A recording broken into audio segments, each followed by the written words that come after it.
esté con ustedes. Proclamación del Santo Evangelio según San Juan. Hubo un hombre enviado por Dios que se llamaba Juan.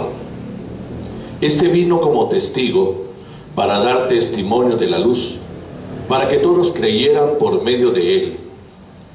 Él no era la luz, sino testigo de la luz. Este es el testimonio que dio Juan el Bautista cuando los judíos enviaron desde Jerusalén a unos sacerdotes levitas para preguntarle: ¿quién eres tú? Él reconoció y no negó quién era. Él afirmó: yo no soy el Mesías. De nuevo le preguntaron: ¿quién eres, pues? ¿Eres Elías? Él les respondió: no lo soy. ¿Eres el profeta? Respondió: no. Le dijeron: entonces dinos quién eres, para poder llevar una respuesta a los que nos enviaron. ¿Qué dices de ti mismo?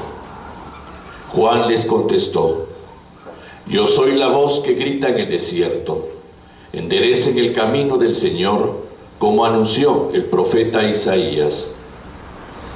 Los enviados que pertenecían a la secta de los fariseos le preguntaron: entonces, ¿por qué bautizas si no eres el Mesías, ni Elías, ni el profeta? Juan les respondió: yo bautizo con agua, pero en medio de ustedes hay uno al que ustedes no conocen, alguien que viene detrás de mí, a quien yo no soy digno de desatarle las correas de sus sandalias. Esto sucedió en Betania, en la otra orilla del Jordán, donde Juan bautizaba. Palabra del Señor. Siéntense, por favor. Si nos damos cuenta, hay una gran similitud entre el trozo del Evangelio que hoy proclamamos y el de hace 8 días. La versión de Marcos con la versión ahora de Juan. Muy similar. Pero hay un detalle original en la versión de Juan. Un detalle que no tiene que pasar desapercibido y es el que centra nuestra atención en este domingo. Él era testigo, ¿no? Para Juan, el evangelista, Juan el Bautista es el testigo por excelencia. ¿Por qué? Él no usurpa el lugar de nadie. Él no está aprovechándose de la admiración y de la curiosidad que causa.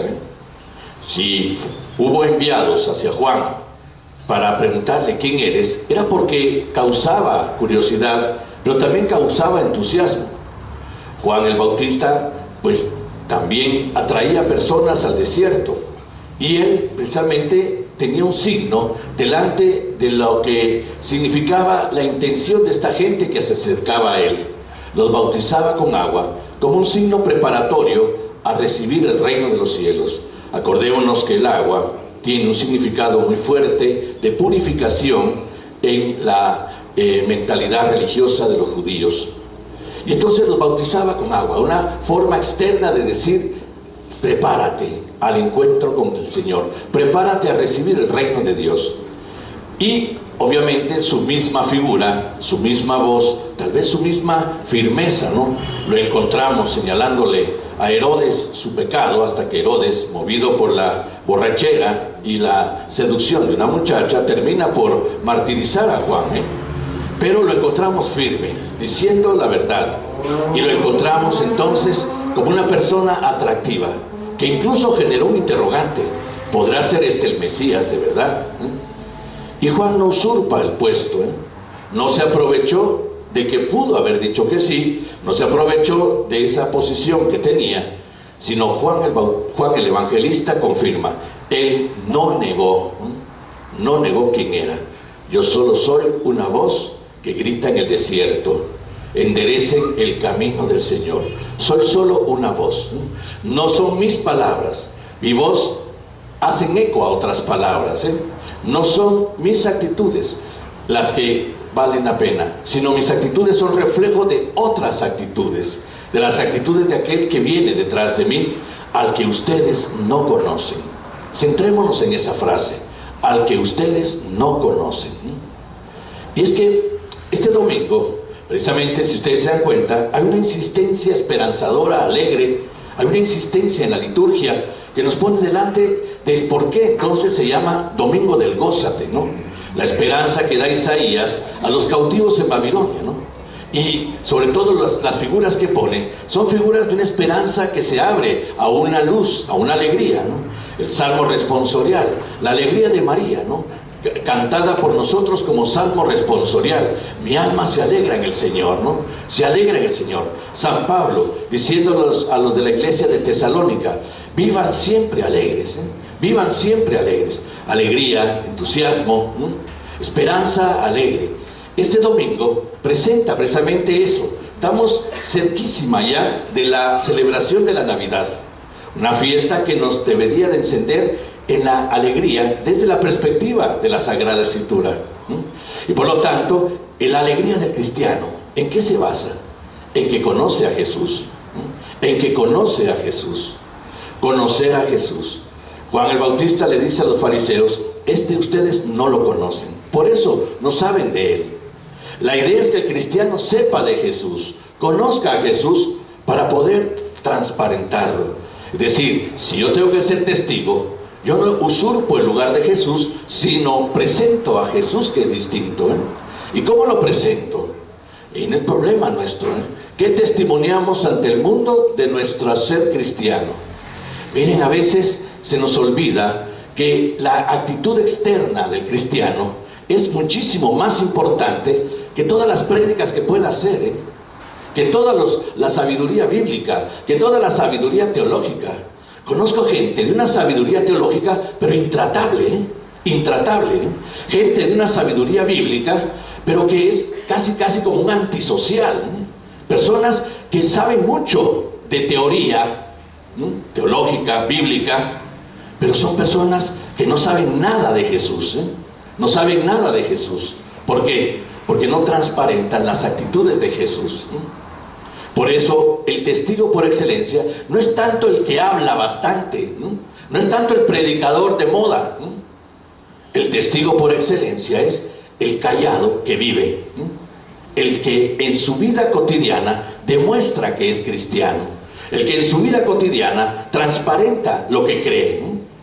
Por eso la pregunta de hoy, porque hoy volvemos otra vez al desierto, ¿no? Volvemos a ver al desierto, porque ya la figura de Juan el Bautista nos evoca el desierto. Hace 8 días volvimos al desierto, en nosotros mismos. Bueno, ¿quién soy yo? ¿Quién soy yo delante de Dios? ¿Quién soy yo que tiene que prepararse para recibir precisamente ese reino de Dios en mi corazón, en mi vida? ¿Quién soy yo para descubrir con alegría que he sido llamado hijo de Dios? Pero ese quién soy yo, que hace 8 días nos obligaba a la figura del desierto para encontrarnos con nosotros mismos, hoy vuelve a repetirse. Desde el desierto, bueno, desde el yo, ¿qué transparento de Jesús en medio del mundo, eh? Supuestamente un cristiano es una persona de esperanza, no una persona pesimista, no una persona negativa, ¿eh? Es una persona optimista, de esperanza. Estén siempre alegres. San Pablo invita a la alegría desde la esperanza. Que la esperanza los tenga alegres, ¿no? Que la esperanza los tenga alegres. La visión de un Dios que hace cosas extraordinarias por el hombre, porque las ha hecho en toda la historia, nos debería de poner delante una perspectiva esperanzadora delante de Dios. Y por lo tanto entonces descubrir cómo es que testimoniamos esa esperanza, cómo testimoniamos esa alegría en medio del mundo, ¿eh? Por lo tanto, la pregunta desde el desierto es: ¿cómo yo de verdad digo que conozco a Jesús? No el Jesús de la teología, porque hay suficiente teología. Han hurgado a Jesús como sapo de laboratorio en muchos casos, ¿eh? Y hay quienes se llevan el título de que conocen a Jesús porque son doctores en teología, ¿no?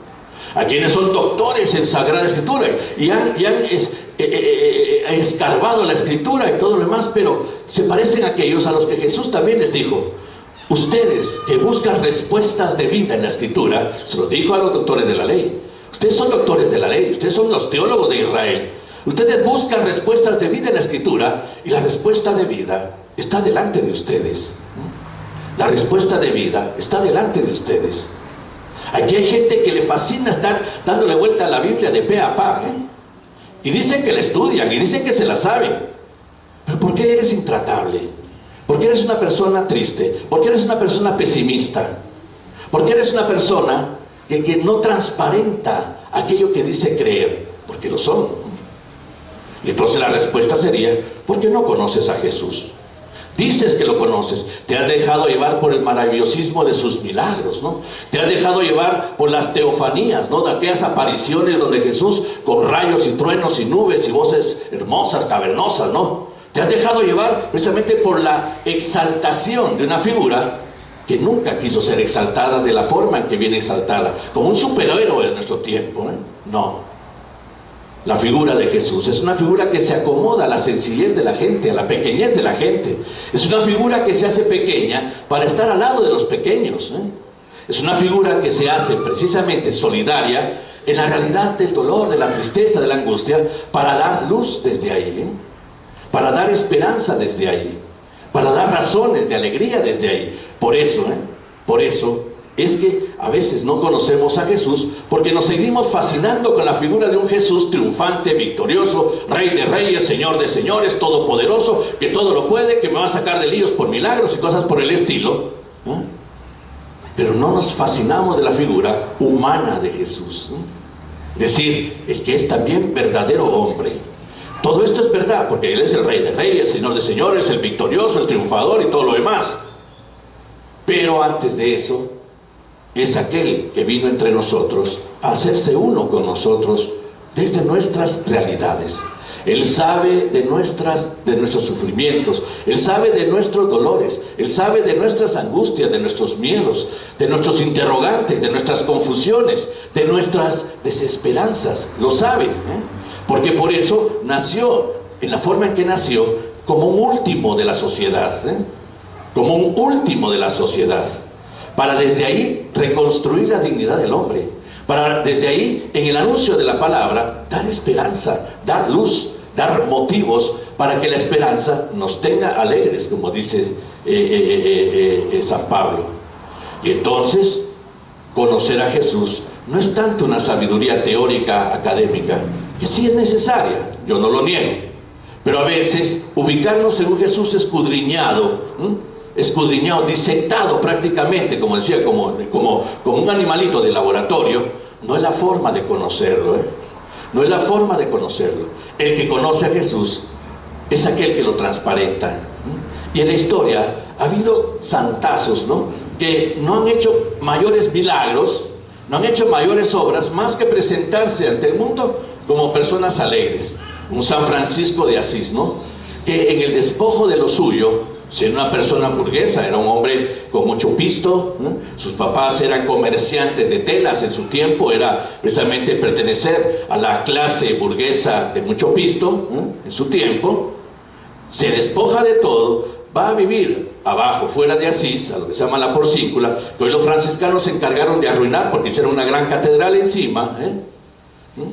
Y desde ahí reconstruye una visión de vida basada únicamente en el Evangelio, en la providencia, en el Dios que va a estar conmigo, en la alegría que me da la sencillez, el despojo, en el encuentro con el otro, para que desde lo que yo sé de ti, Señor, se los diga, ¿eh?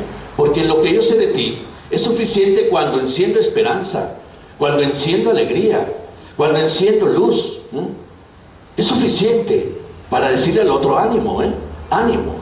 Y por lo tanto, entonces, Francisco de Asís era la persona más alegre del mundo en su tiempo, ¿eh? Era la persona más alegre del mundo. No estaba haciendo colas para topar tarjetas en estos días de Navidad, ¿eh? No estaba medio loco dando vueltas por la Sexta Avenida que regala y que compra, ¿eh? Tronándose el aguinaldo, tronándose el sueldo, ¿eh? Una persona que descubrió que la verdadera alegría cristiana estaba ligada al compartir. ¿Compartir qué? Lo que se tenía.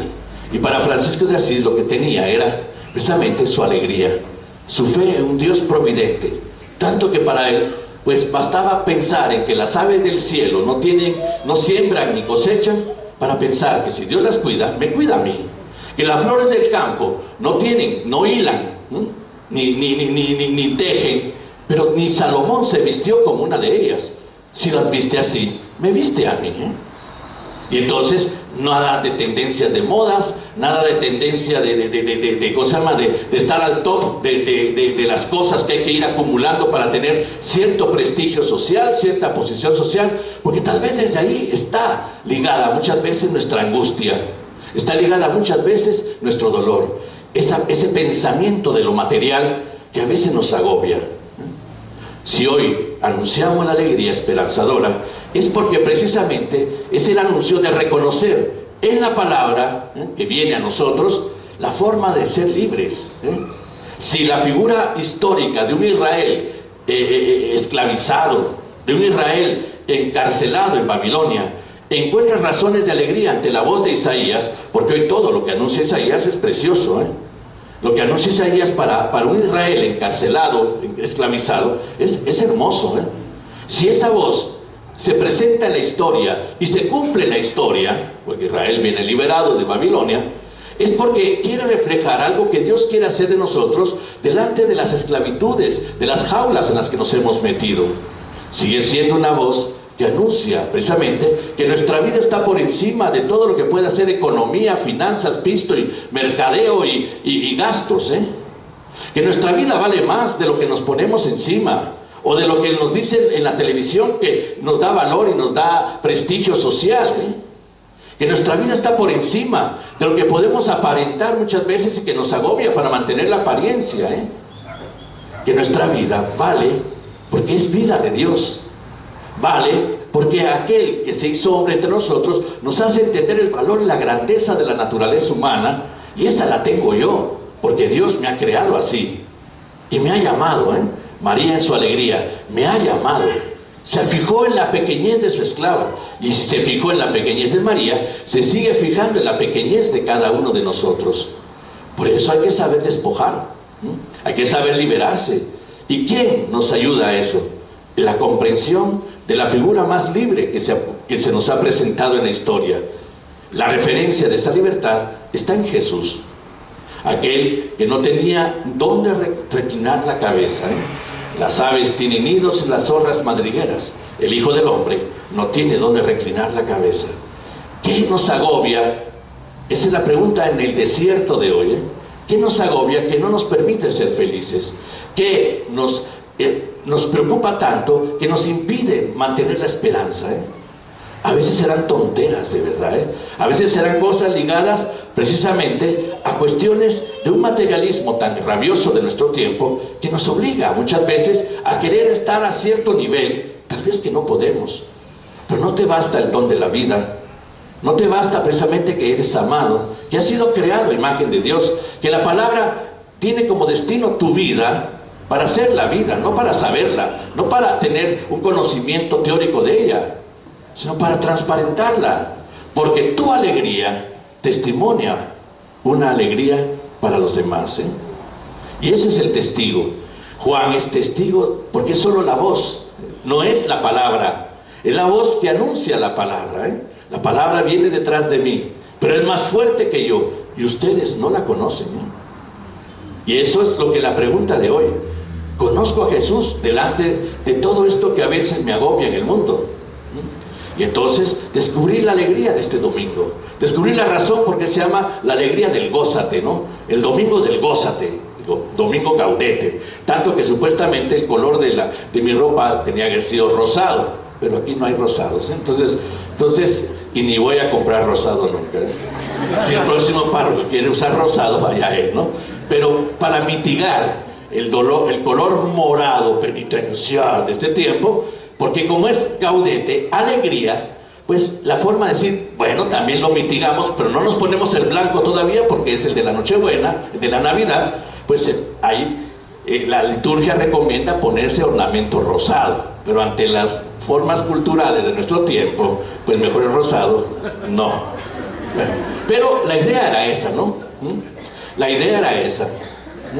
Decir, no es un día en donde se te evidencia esa penitencia, esa severidad del morado, no. Es un día para abrirte a la esperanza alegre, a esa luz que viene a ti. Y entonces, testigos de la alegría. Eso es lo que tenemos que ser. testigos de la alegría. Testigos de la alegría desde una vida que se ha hecho precisamente al estilo de la vida de Jesús, donde lo esencial es lo importante y lo demás es superfluo, porque desde lo superfluo, tal vez, ahí está nuestro problema, ¿eh? Entonces discernir en ese desierto. De verdad, yo transparento la alegría cristiana, porque hay muchos cristianos, y desgraciadamente andando vueltas por el mundo, pero que se ríen al revés, gentes, ¿eh? O sea, en lugar de la sonrisita aquí, la tenemos aquí, ¿no? Y entonces, reírse al revés. ¿Pero eres cristiano? Sí. Pero, ¿y tu alegría? No. El cristiano vino a sufrir a este mundo. El cristiano vino a pasarla re mal. El cristiano vino a que lo apalen aquí, pero cuando se muera en el cielo todo va a ser lindo, va a ser hermoso. Entonces, ¿para qué vino Jesús en medio de nosotros? ¿A qué vino? Bueno, descubramos esa alegría, pero antes la esperanza que nos da, que precisamente hay alguien que sabe de nuestros dolores y sufrimientos, dice la carta a los Hebreos, porque es uno de los nuestros. Y bueno, descubrir desde ahí la luz esperanzadora que hace que sepamos cómo liberarnos, cómo romper de verdad cadenas, romper de verdad con todo aquello que impide nuestra alegría. Por eso, testimoniemos lo esencial, la alegría cristiana, que no es una alegría tonta, nace de certeza, nace precisamente de una fe que precisamente me anuncia un Dios que me ama, un Dios que está para mí, que se ha fijado en mi pequeñez y por eso mismo me manifiesta en el Hijo cómo es posible construir una vida que de verdad valga la pena gozar, ¿eh?